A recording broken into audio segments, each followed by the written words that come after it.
As a sobriety master coach and a recovery specialist, I get asked every single day, what about non-alcoholic drinks? I want to talk about the potential impact that has during your recovery process. And of course, at first glance, having a non-alcoholic drink while you're in sobriety is a safe decision. If there's no alcohol in it, then it is literally harmless, right? Before we just go buy 00 beers, we need to understand the neurological networks that have been created by someone who's been practicing drinking the way an alcoholic would. Our brains form associations based on our experiences. This is why you smell grass and you think about your childhood. That specific smell has a direct association with good times in your life, or maybe even trauma. So when we drink alcohol, our brain releases dopamine and a slew of other chemicals that contribute to our state of inebriation.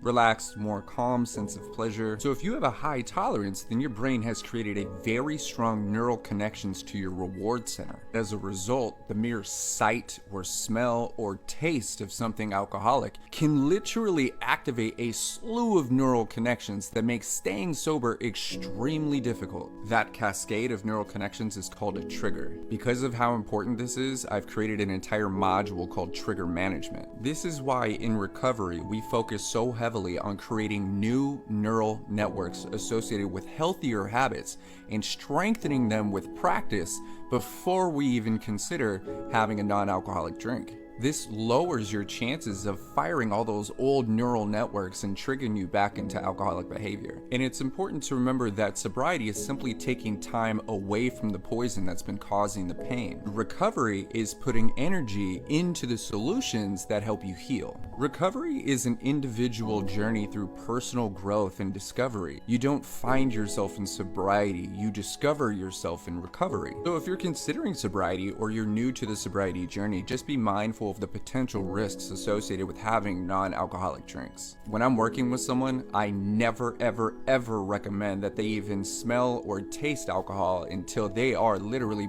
beyond sober, meaning that they've recovered so far that they no longer have an addiction, an emotional dependency, or crave alcohol anymore. What is most important, regardless of how much alcohol you're consuming, is that you put your energy into creating stronger neural networks towards things that actually improve your quality of life. Even if you're still consuming the poison, you could still treat your life better. As an ex-alcoholic and a liver failure survivor, I'm here to shorten your time in sobriety and lengthen your time in recovery. Stay strong, and don't be afraid to embrace the power of change.